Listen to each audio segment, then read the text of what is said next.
Teoría general del Estado o el Estado soy yo. Introducción. El origen del debate sobre qué es el Estado, qué forma de gobierno es la mejor, quiénes nos deben gobernar y por qué, la podemos encontrar rastreando en la antigüedad de la cultura occidental en el libro La República, de autoría del filósofo griego Platón, que escribiendo en Diálogos hace hablar a Sócrates, que se hace a su vez esta bella y luego nunca más obviada pregunta. ¿Qué es lo que ahora tenemos que arreglar? Dice Sócrates. ¿No es la elección de los que deben gobernar o ser gobernados? Agrega, puesto que es preciso entonces escoger igualmente por jefes a los mejores guardadores del Estado, escogeremos los que tienen en más alto grado las cualidades de excelentes guardadores. Para esto, es preciso que además de prudencia y de la energía necesaria, tengan mucho celo por el bien público. Y continúa Sócrates, puesto que es preciso entonces escoger igualmente por jefes a los mejores guardadores del Estado, escogeremos los que tienen en más alto grado las cualidades de excelentes guardadores. Para esto, es preciso que, además de la prudencia y de la energía necesaria, tengan mucho celo por el bien público.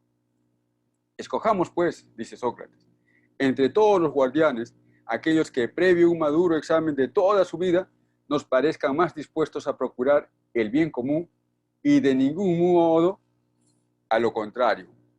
A nosotros toca, pues, observar, como dije antes, dice Sócrates, los que guardan más fielmente su propia convicción de que debe hacerse todo lo que se juzgue que exige el bien público. Experimentarlos desde la infancia, poniéndolos en circunstancias en que más fácilmente pueden olvidar esta máxima y dejarse engañar. Y aprobaremos a aquel que más fácilmente la conserve en la memoria y que sea, por lo tanto, el más difícil de seducir, y desecharemos al que no.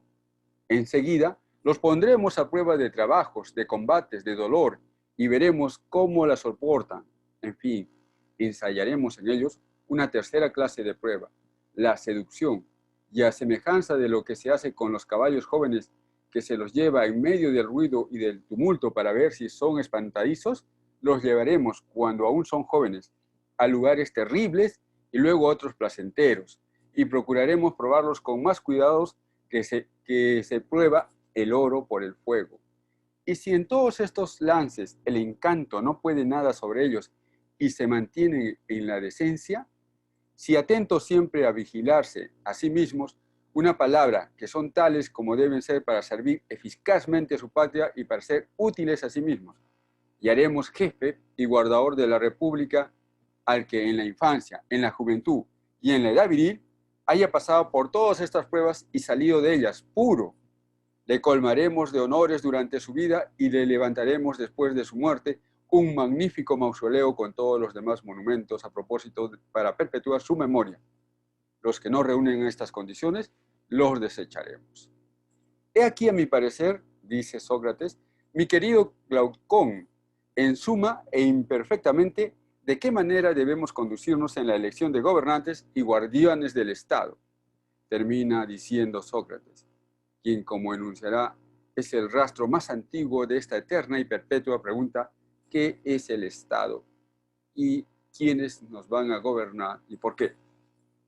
Nosotros ensayaremos algunas respuestas, explicando primigeniamente que nuestro razonamiento sobre qué es actualmente el Estado se origina no de la concepción de Maquiavelo, de quien se dice nació el concepto de Estado moderno, sino que partimos de la frase de un monarca, el Rey Sol, Luis XIV, Luis el Grande, cuando afirmó, dicen aún que es apócrifo, suponemos sumamente convencido de su poder, afirma Luis XIV, el Estado soy yo.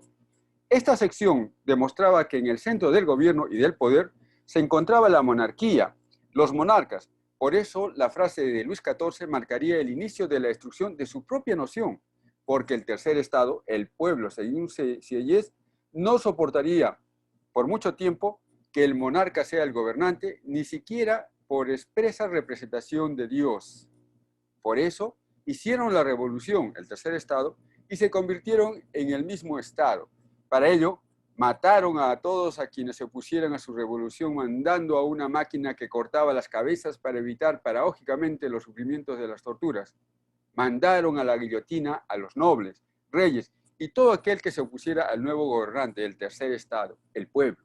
Así, el gobernante ya no sería el monarca, sino el pueblo. Desde ese entonces, los ciudadanos podían decir con un sentido más propio y autogestionado, el Estado soy yo, transformando la subordinación a un centro de poder, como el monarca, a otro centro de poder, el ciudadano. Sin embargo, faltaba una reconstrucción institucional más para significar lo que actualmente es el Estado moderno. Faltaba que se inoculara la idea de individuo como ente superior e innegable, pero a la vez que cada individuo se protegiera de la fuerza y violencia de los demás individuos.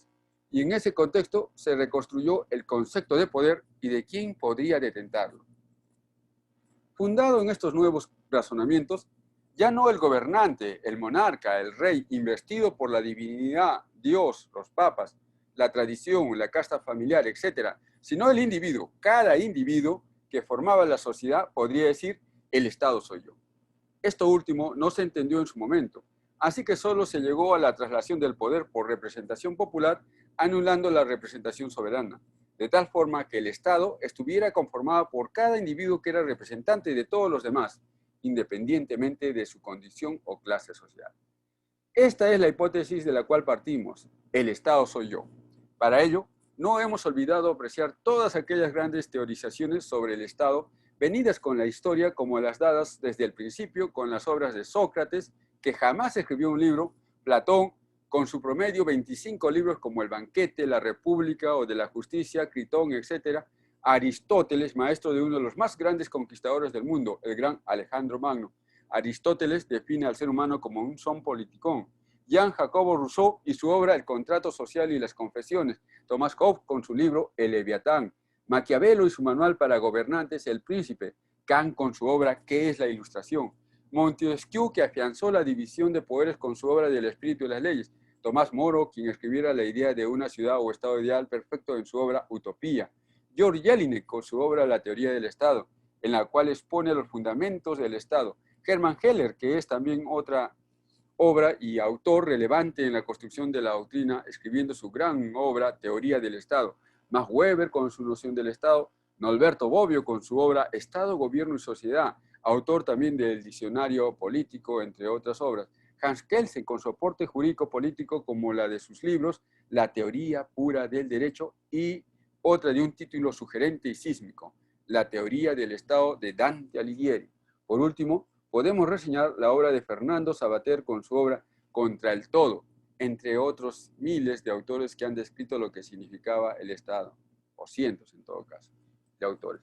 Este trabajo no se encalla en solo aquella hipótesis, el Estado soy yo, sino que atraviesa un análisis por los elementos más fundamentales de lo que es el Estado moderno, como la soberanía, el poder público, el territorio, la población, la finalidad, la legitimidad, el poder, la subordinación, la institucionalidad, la representatividad o representación y delegación del poder, la división clásica y moderna de los poderes del Estado, las instituciones constitucionalmente autónomas, la estructura política y normativa de las instituciones que conforman el Estado, etc. También versa el presente trabajo sobre reiteradas ciertas preguntas clásicas como ¿qué es el Estado? ¿Para qué sirve el Estado? ¿Cómo está constituido el Estado? ¿Cuáles son los derechos y poderes del Estado? ¿Y cuáles son los límites al poder del Estado? Etcétera.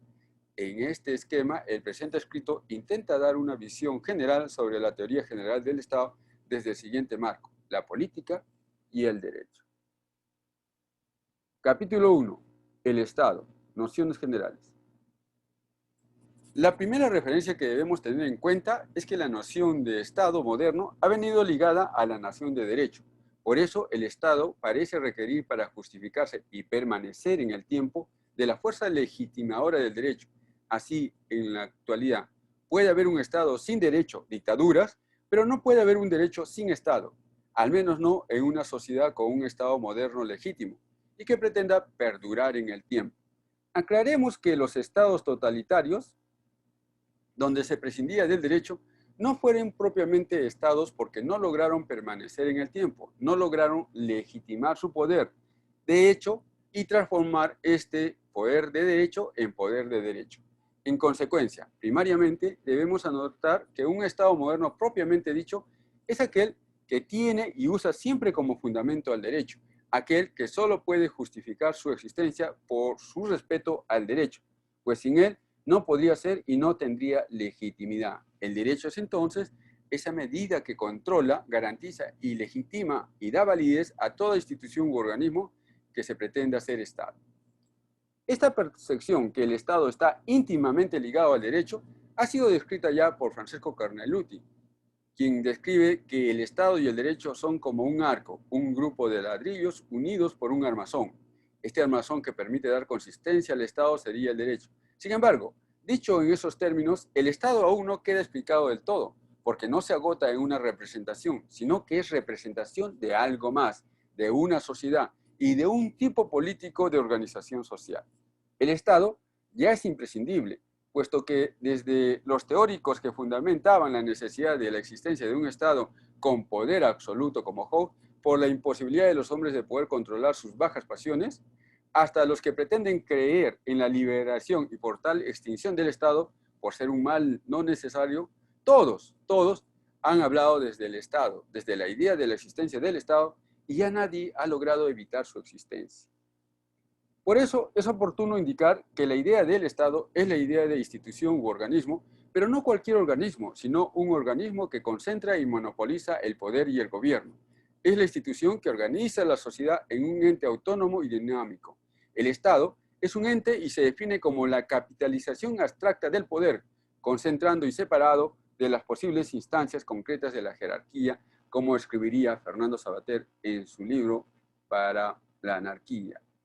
Esto explica que cuando de Estado se habla en esta concepción, se está uno refiriendo a un asunto económico, político y jurídico, puesto que decir capitalización significa referirnos al capital, un recurso que tiene valor no en sí, sino en su condición de recurso, como mecanismo que permite y posibilita la generación de medios y fines.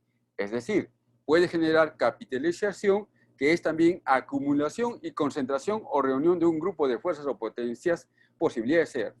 Cuando se trata de capitalización, se está entonces aludiendo a un factor económico, no de mercado, que significa el gobierno y administración de la riqueza, de la concentración de la riqueza, de la explotación de esta riqueza.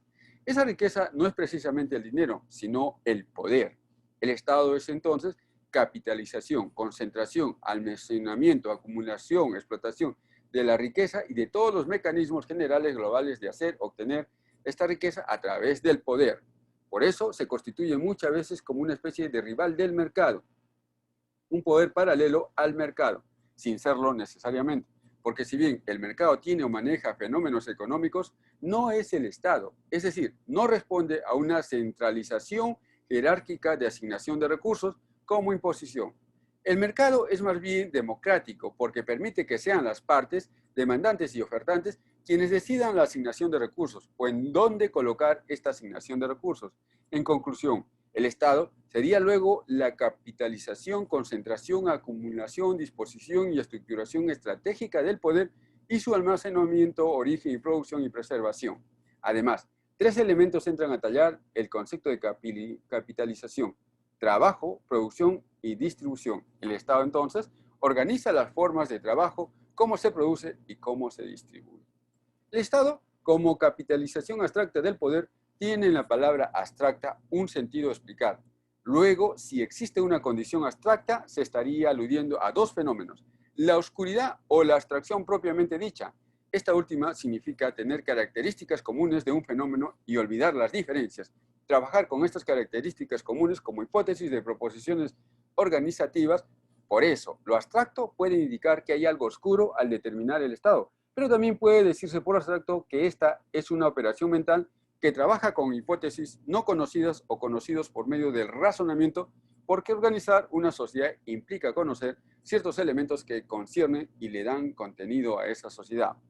Es necesario tener en cuenta que organizar una sociedad es un acto sumamente complejo, porque lo que se organiza son solo los valores y conductas. Además, si no, son mucho más los factores, como los derechos, los deberes, la riqueza, la seguridad, la justicia, etc. Por eso, Los patrones de organización política tienen que tener en cuenta el carácter diferencial de cada ser humano, tomarlo como un individuo, pero en un contexto global y jerárquico diferenciado. El individuo es un elemento, pero no un elemento a la manera de un objeto, sino como un sujeto o persona, como representación, como ente ideal o eje de imputación de derechos y deberes. Derechos y deberes son el margen, el marco de operacionalización que tiene que tener el Estado al momento de organizar a la sociedad y al individuo. El Estado debe operacionalizar, valga la redundancia, la organización de la sociedad, restringiendo su poder a estos derechos y deberes, capacidad que concentra, monopoliza, pues su pretensión es el destierro de cualquier otro poder. Se propone luego como abstracto por la imposibilidad de aprenderlo claramente, y esta imposibilidad se agranda cuando el número de integrantes aumenta.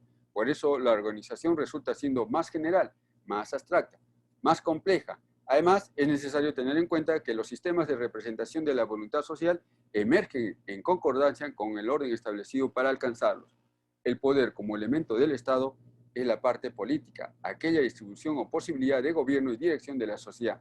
Poder que para ser eficaz necesita ser legitimado, es decir, que sus condiciones se sometan a un proceso de legitimación y validez, producto de cierto saber dominante, de cierta especulación discursiva, de cierto poder, de capacidad de afectar y ser afectado.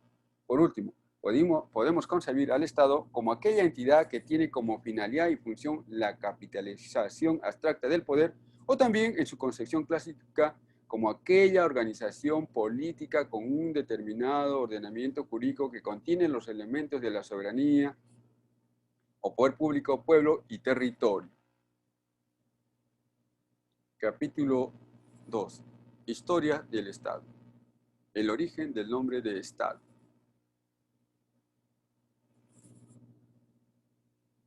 El gran escritor, filósofo, jurista, politólogo Norberto Bobbio, nacido en Turín, Italia, y autor de grandes obras como El tiempo de los derechos, Teoría general de derecho, etc., escribía en su obra Estado, Gobierno y Sociedad, publicado en 1998, que la palabra Estado se impuso por la difusión y el prestigio del Príncipe de Maquiavelo, la obra El Príncipe, ¿no?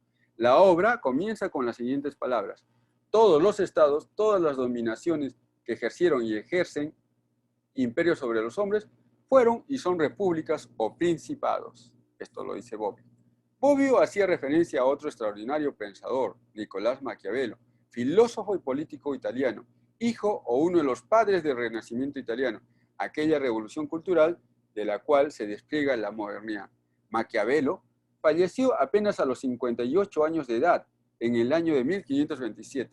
Maquiavelo habría definido el centro de la noción del Estado, ser un ente de dominación, por lo que la primera sección del Estado era de subordinación a un poder concentrado. Por eso la referencia a todos los estados, todas las dominaciones, dominación que en el Estado moderno se transmutó y hasta podríamos decir se ocultó utilizando palabras e instituciones menos reveladoras como ordenamiento político y luego ordenamiento jurídico, en la que estaban adheridos el núcleo del poder, la dominación, por un proceso de legitimación jurídica. No obstante aquello, el concepto dominación quedaba claramente establecido como el sustrato de todo Estado. Norberto Bobbio explica además que debió existir un proceso del paso del término estatus, de situación, al término Estado, siendo que fuera como Maquiavelo, donde se afianzó con Maquiavelo la noción de Estado como máxima organización de un grupo de individuos sobre un territorio en virtud de un poder de mando, civitas y res pública, con lo que los escritores romanos designaban al conjunto de instituciones políticas de Roma, precisamente de las civitas. La noción de Estado como máxima organización denotaba su capacidad jerárquica y monopólica. La noción de territorio describía el marco de competencia de dicha organización de individuos que tienen poder sobre el resto de la sociedad. El Estado sería la organización de individuos con poder de mandar sobre los demás a través de un sistema político, es decir, poder de gobernar. Otro elemento muy importante descrito por Bobbio es que el concepto que se estaba formando es el de poder de un ordenamiento, un grupo de individuos, diferente al poder de un individuo. De ese otro Estado soy yo, que le atribuían al rey Luis XIV. Por eso, cabe mencionar que no es que los romanos no conociesen y usaran el término regnum para señalar un ordenamiento diferente del de civitas, un ordenamiento regido por el poder de uno solo. Pero a pesar de que fuese bastante clara la distinción entre el gobierno de uno solo y el gobierno de un cuerpo colectivo, jamás tuvieron una palabra que sirviese para designar el género, o sea, el género Estado. Eso lo dice Bobbio. La noción de civitas para determinar una ciudad quedaba insuficiente para designar a un ordenamiento político que se extendieran más allá de la ciudad. Esta necesidad de encajar la nueva realidad hizo posible que la noción de Estado como organización política de individuos sería mejor aceptada.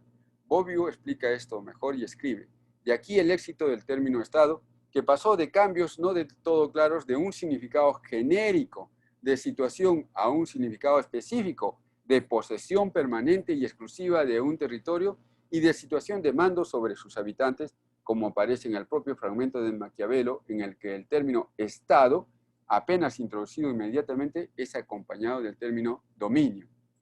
Esto lo dice Bobbio. Este es el origen del nombre y de su significado posterior como una entidad distinta al poder de un individuo para pasar a ser el poder de un grupo de individuos que tenían poder de dominación sobre una población y territorio más extensa que el que abarcaba una ciudad. Fin de esta parte.